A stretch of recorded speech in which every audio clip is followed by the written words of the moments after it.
من الشيطان الرجيم بسم الله الرحمن الرحيم يا أيها الذين آمنوا استعينوا بالصبر والصلاة إن الله مع الصابرين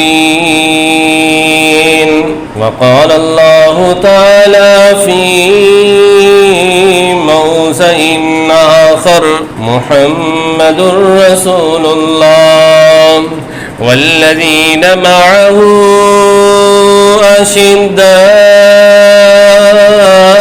على الكفار رحماء بينهم تراهم ركعا سجدا يبتغون فضلا من الله ورضوانا قال النبي صلى الله عليه وسلم الحسين مني وأنا من الحسين وقال عليه الصلاة والسلام الحسن والحسين سيدا شباب أهل الجنة أو كما قال عليه الصلاة والسلام صدق الله العظيم وصدق رسوله النبي الكريم ونحن على ذلك لمن الشاهدين والشاكرين والحمد لله رب العالمين سبحانك لا علم لنا إلا ما علمتنا إنك أنت العليم الحكيم میرے واجب القدر، میرے واجب الاحترام بزرگوں اور دوستوں، میں نے آپ کے سامنے قرآن مجید فرقان حمید کی چند آیات مبارکہ کی تلاوت کی اور احادیث رسول اللہ صلی اللہ علیہ وسلم میں سے چند احادیث بیان کی۔ دعا ہے اللہ تبارک و تعالیٰ کی حضور مجھے ان آیات اور احادیث کا مطلب سمجھانے کی اور ہم سب کو سمجھنے کی اور ہم سب کو اس پہ عمل کرنے کی توفیق عطا فرمائے۔ میرے واجب القدر، میرے واجب الاحترام بزرگوں اور دوستوں، گزشتہ جمعہ سیدنا امام حسین رضی اللہ تعالیٰ عنہ اور اہل بیت کی قربانیوں کا موضوع پر بیان ہوا تھا۔ یہ سفر ان کا عظمتوں کا سفر تھا، رفتوں والا سفر تھا، ایک لگن والا سفر تھا، ایک جذبے کا سفر تھا، جس نے تاریخ کے اندر ایک نئی راہیں پیدا کی ہیں، تاریخ کے اندر حق و صداقت کے معیار قائم کیے۔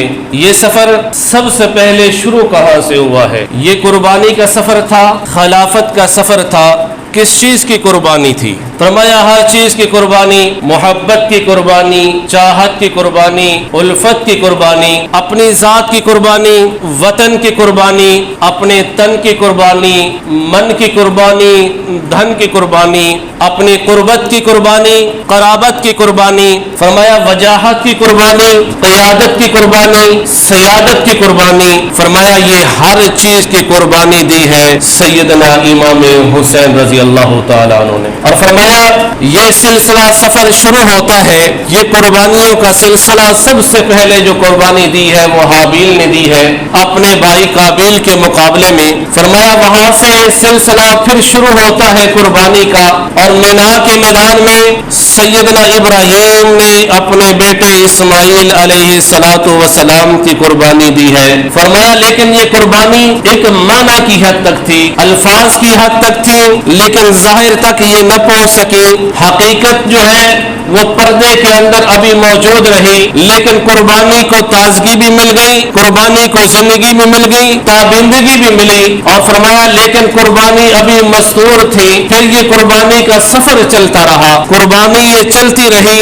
آخرکار سیدنا ابراہیم اور اسماعیل علیہ الصلوۃ والسلام کی نسل سے ہی عبد المطلب نے اپنے بیٹے عبداللہ آپ علیہ الصلوۃ والسلام کے والد ماجد ان کی قربانی دی ہے۔ لیکن یہ بھی قربانی ایک معنی کی حد تک تھی، الفاظ تک یہ محدود تھی، لیکن ظاہر کی سطح تک ابھی تک نہیں ابھری۔ فرمایا یہ قربانی کا سلسلہ چلتا رہا، اس لیے آپ علیہ الصلوۃ والسلام نے یہ ارشاد بھی فرمایا تھا، انا ابن الذبیحتین، میں دو ذبیحوں کا بیٹا ہوں، میں دو ذبیحوں کا بیٹا ہوں۔ سیدنا اسماعیل علیہ الصلوۃ والسلام بھی ذبح ہوئے، اللہ تبارک و تعالیٰ کے راستے میں قربانی دی، لیکن معنی کی حد تک فرمایا میرے والد گرامی وہ بھی اللہ تبارک و تعالیٰ کے راستے میں ان کو ذبح کرنے کے لیے لے جا رہے تھے، معنی کی حد تک یہ بھی قربانی قبول و منظور ہو گئی، لیکن فرمایا یہ قربانی کا سفر وہاں تک رکا نہیں ہے، قربانی کا سفر ابھی تک چل رہا ہے، اور قربانی یہ ابھی تک چل رہی ہے۔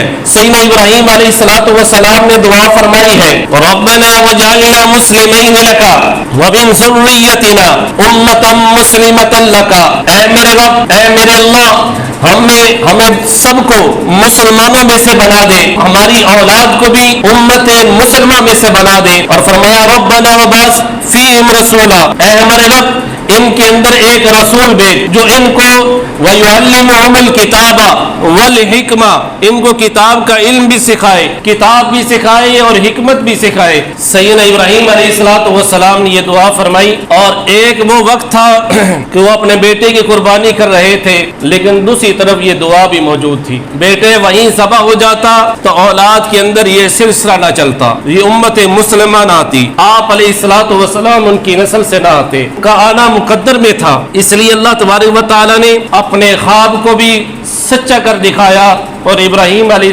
السلام کی قربانی کو بھی قبول فرما لیا اور ان کی دعا کو بھی قبول فرما لیا۔ اس طرح یہ قربانی چلتی رہی، قربانی کا سفر یہ چلتا رہا، آخر کار سیدنا ابراہیم علیہ اسماعیل علیہ السلام کی قربانی سے سینکڑوں منزلیں طے کرتی ہوئی یہ قربانی، اور ہزاروں سالوں کے بعد یہ میدان کربلا کے اندر آتی ہے۔ سیدنا ابراہیم علیہ السلام کی نسل سے حضرت عبد المطلب بھی ہیں، ان کی نسل سے ہی سیدنا عبداللہ بھی ہیں، ان کی نسل سے ہی سرکار دو جہاں فخر دو عالم صلی اللہ علیہ وسلم ہیں، پھر آپ علیہ السلام کے خاندان میں ہی سیدنا حسین رضی اللہ تعالیٰ عنہ اور آل بیت موجود ہیں، اور ان حضرات نے میدان کربلا کے اندر آ کر قربانی دی ہے۔ یہ قربانی وہاں سے چلی اور یہاں پہ آ کر یہ اپنے انجام کو پہنچی ہے، وہ الفاظ کی حد تک تھی، لیکن اللہ تبارک و تعالیٰ نے یہاں شہادت کو، یہاں قربانی کو بالکل لوگوں کے سامنے عیاں کر دیا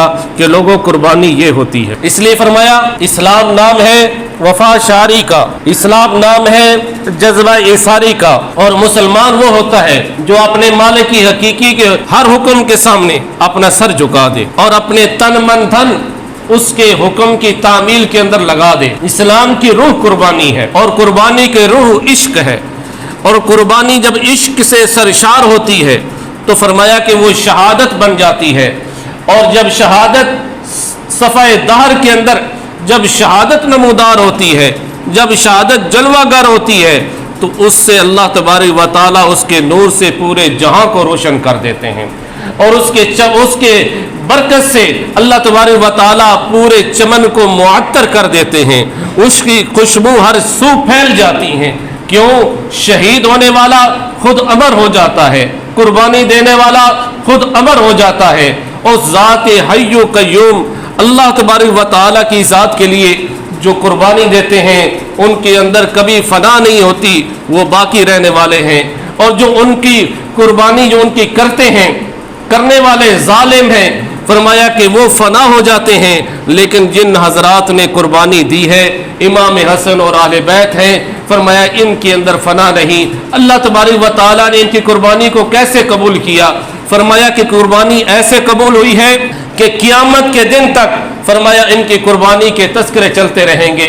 ان کی قربانی سے ہی ہمیں لوگوں کو ایک قرآن پاک ہمیں صحیح معنوں میں ملا ہے، ان کی قربانی سے ہی ہمیں اسلام جو ہے وہ صحیح معنوں میں ملا ہے، ہمیں حق و صداقت کا معیار کا پتہ چلا ہے، ہمیں خلافت کی حدود و قیود کا پتہ چلا ہے، ہمیں اللہ تبارک و تعالیٰ کے احکامات کو پتہ چلا ہے۔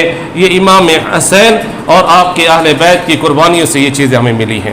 آج کل دنیا کے اندر ہم اپنی کامیابی کا مدار 4 چیزوں میں ڈھونڈتے ہیں۔ دولت مل جائے ہم کامیابی سمجھتے ہیں، وجاہت مل جائے، مرتبہ مل جائے، اس کے اندر کامیابی سمجھتے ہیں، قوت طاقت مل جائے اس کے اندر ہم اپنی کامیابی سمجھتے ہیں، حکومت مل جائے اس کے اندر کامیابی سمجھتے ہیں۔ اللہ تبارک و تعالیٰ قرآن پاک کے اندر ارشاد فرماتے ہیں والعصر، زمانے کی قسم، زمانے کی قسم، ان الانسان لفی خسر، سارے انسان خسارے میں ہیں، دولت ہے خسارے میں، وجاہت ہے خسارے میں، قوت ہے خسارے میں، حکومت ہے خسارے میں۔ فرمایا کہ سارے انسان خسارے میں ہیں۔ نمرود کے پاس طاقت تھی، نمرود کے پاس حکومت تھی، لیکن خسارے میں رہا یا نہیں رہا؟ خسارے میں رہا۔ اور کامیاب کون رہے؟ آپ کے مقابلے میں آنے والے سیدنا موسیٰ علیہ السلام۔ قرآن پاک کے اندر اللہ تعالیٰ ارشاد فرماتے ہیں ان الانسان لفی خسر، انسان سارے کے سارے خسارے میں ہیں، الا الذین آمنوا وعملوا الصالحات۔ چار چیزیں ارشاد فرمائی ہیں، نمبر ایک ایمان، نمبر دو عمل صالح، اور تیسری چیز ارشاد فرمائی وتواصوا بالحق، کہ حق کی تلقین کرو، اور چوتھی چیز ارشاد فرمائی وتواصوا بالصبر، اور صبر کی بھی ایک دوسرے کو تلقین کرو۔ فرمایا ان چار چیزوں کے اندر کامیابی ہے۔ جو پہلی والی چار چیزیں تھی ان کے اندر ناکامی ہے۔ ہم نے دیکھا سیدنا ہود علیہ السلام کو کہ اپنی قوم کے سامنے وہ ایمان اور عمل صالح لے کر آئے، وتواصوا بالحق وتواصوا بالصبر کرتے رہے، لیکن ان کی قوم نے نہ مانا، وہ ظلم و جبر کرتی رہی، وہ اپنی دولت پہ فخر کرتی رہی، وہ وجاہت پہ فخر کرتی رہی، وہ اپنے ہنر پہ فخر کرتی رہی، لیکن اللہ تبارک و تعالیٰ نے ان کو ناکام کر دیا اور سیدنا ہود علیہ السلام کو کامیاب کر دیا۔ سیدنا موسیٰ علیہ السلام کے مقابلے میں فرعون اپنی طاقت کا مظاہرہ کر رہا تھا، وہ طاقت کے اندر اور حکومت کے اندر، اپنے مال و دولت کے اندر وہ اپنی کامیابی ڈھونڈ رہا تھا۔ قارون اپنی وزارت کے اندر، اپنے مال و دولت کے اندر وہ کامیابی ڈھونڈ رہا تھا، اور اس کو اس پر ناز تھا، اور حامان کو اپنی وزارت پہ ناز تھا۔ فرمایا کہ یہ ساری کی ساری چیزیں دنیا میں رہ گئیں، وہ خسارے میں رہ گئے۔ سیدنا موسیٰ علیہ السلام کامیاب ہو گئے۔ صالح علیہ السلام کی قوم مدین، فرمایا قوم مدین کو وہ اپنی قوم کو اللہ تبارک و تعالیٰ کے حکم کی طرف بلاتے رہے، ایمان اور عمل صالح کی تلقین کرتے رہے، وتواصوا بالحق وتواصوا بالصبر کرتے رہے۔ فرمایا کہ سیدنا صالح علیہ السلام کامیاب ہو گئے، ان کی قوم ناکام ہو گئی۔ فرمایا سارے انبیاء کرام علیہ السلام نے ان چار چیزوں کی طرف بلایا ہے، ایمان کی طرف، عمل صالح کی طرف۔ ہم نے کلمہ پڑھا ہے تو ہمارے اوپر یہ چار چیزیں لازم ہو گئی ہیں۔ ہم نے نماز بھی پڑھنی ہے، روزہ بھی رکھنا ہے، زکوٰۃ بھی دینی ہے، حج بھی کرنا ہے۔ اور فرمایا وتواصوا بالحق، جب یہ پہلی والی دو چیزیں ہمارے سامنے آ گئی ہیں، ہم نے کلمہ پڑھ لیا، نماز پڑھ لی، روزہ رکھ لیا، جب ہم نے خود رکھ لیا ہے، ہمارا حق بنتا ہے ہم راستے سے ہٹے ہوئے لوگوں کو، ہم راستے سے ہٹے ہوئے لوگوں کو اور غافل لوگوں کو ہم تلقین کریں، بھائی نماز کا ٹائم ہو گیا ہے، نماز کی طرف آ جائے۔ آپ نے روزہ نہیں رکھا، روزہ رکھے، زکوٰۃ نہیں دی، زکوٰۃ ادا کرے، آپ نے حج نہیں کیا تو حج کرے۔ فرمایا کہ ہم نے یہ تلقین کرنی ہے، وتواصوا بالحق کے اندر یہ ہمیں یہ چیزیں بتائی گئی ہیں۔ فرمایا تمہیں تلقین کرتے ہوئے کوئی تکلیفیں نہیں آئیں گی، لوگ پتھر بھی ماریں گے، لوگ گالیاں بھی نکالیں گے، لوگ برا بھلا بھی کہیں گے، جس طرح سرکار دو جہاں فخر دو عالم صلی اللہ علیہ وسلم کے ساتھ ہوا تھا۔ آپ نے طائف کے میدان کے اندر بھی جا کر جب ان کو ایمان کی دعوت دی، عمل صالح کی دعوت دی، اور فرمایا وہ نہ مانے، اور الٹا انہوں نے آپ علیہ السلام کے پیچھے اوباش نوجوانوں کو لگا دیا، جنہوں نے آپ علیہ السلام پہ پتھروں کی بارش کی ہے، اور آپ علیہ السلام زخمی ہو گئے۔ میدان احد ہے، اس کے اندر آپ علیہ السلام کے دندان مبارک شہید ہو گئے۔ آپ علیہ السلام کو تکلیفیں آئی ہیں، تو اس کے لیے فرمایا وتواصوا بالصبر۔ جب تکلیفیں آئیں، آپ نے بلال کو بھی دیکھا کہ گلے کے اندر رسی ہے، رسی ڈال کر ان کو بازاروں کے اندر پھرایا جا رہا ہے، اور ان کو انگاروں کے اوپر لٹا دیا گیا، اوپر پتھر رکھ دیے گئے، اور انگارے جو بجھتے ہیں وہ بلال حبشی رضی اللہ تعالیٰ عنہ کے جسم کی چربی سے وہ انگارے بجھتے ہیں۔ فرمایا وتواصوا بالصبر۔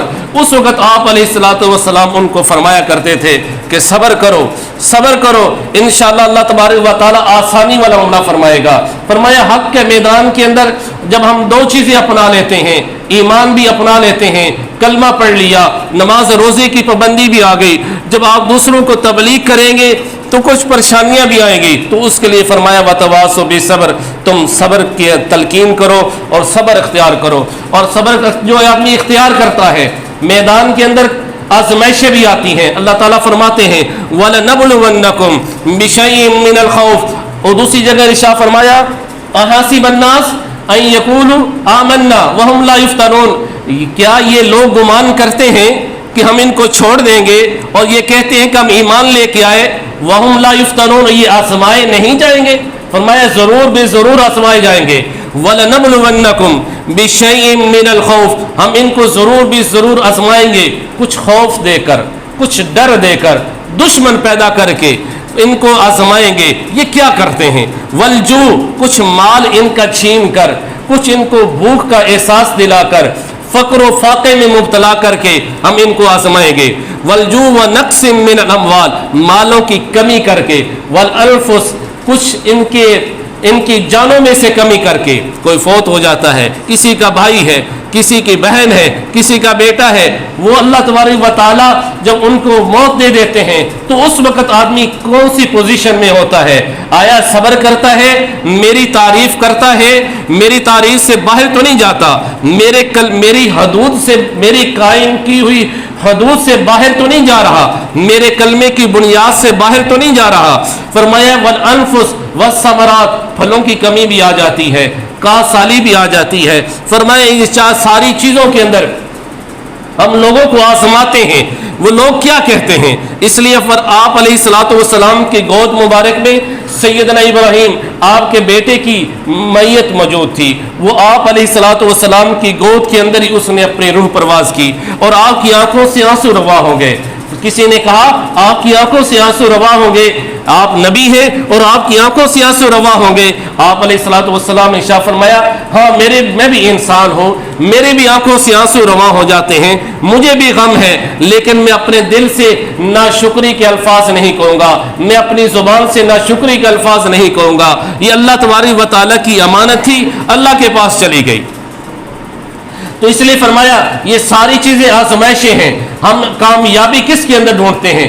دولت کے اندر ڈھونڈتے ہیں، مرتبے کے اندر ڈھونڈتے ہیں، طاقت کے اندر ڈھونڈتے ہیں، حکومت کے اندر ڈھونڈتے ہیں، ہمارے یہ کامیابیاں ہیں۔ اللہ تعالیٰ ذات نے فرمایا نہیں، یہ کامیابیاں نہیں ہیں، اصل کامیابی کا دار و مدار جو ہے وہ ایمان ہے، عمل صالح ہے، وتواصوا بالحق وتواصوا بالصبر کے اندر آتا ہے۔ فرمایا پھر آپ کو تبلیغ کرتے ہوئے صبر کرنا پڑے گا۔ یہ نہیں ہو سکتا کہ آپ غصہ کریں، آپ کسی کو ڈانٹ ڈپٹ کریں، مارنا شروع کر دیں۔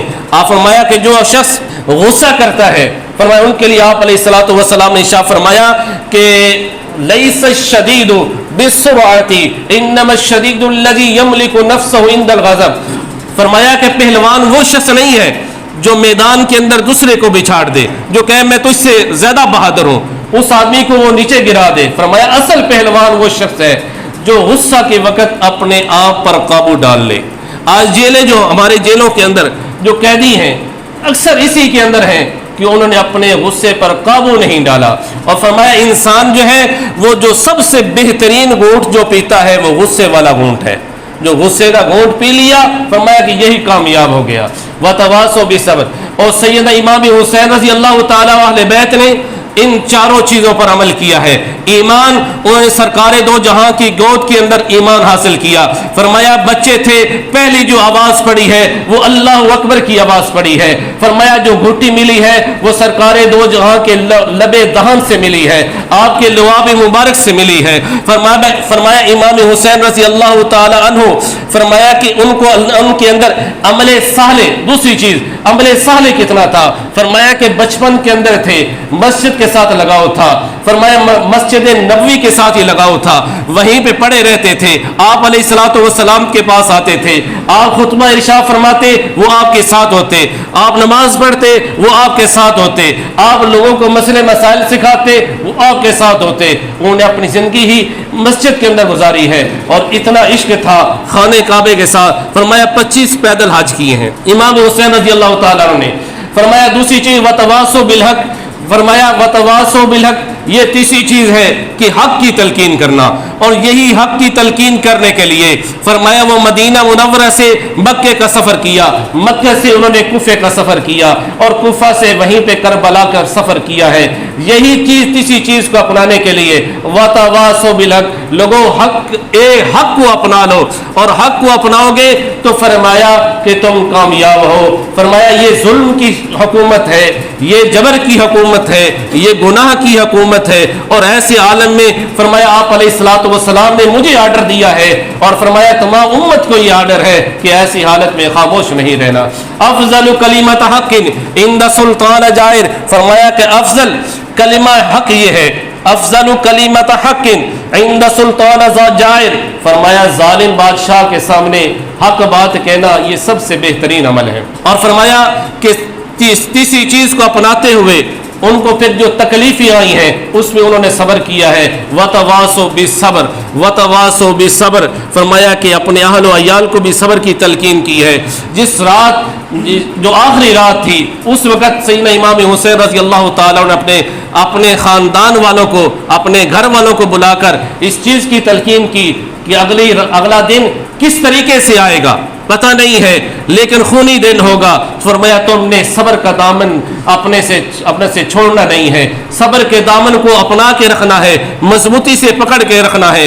اپنی بہن سیدہ زینب رضی اللہ تعالیٰ عنہ کو بھی اسی چیز کی تلقین فرمائی ہے۔ اللہ تبارک و تعالیٰ ہمیں ان کے نقش قدم پر چلنے کی توفیق نصیب فرمائے۔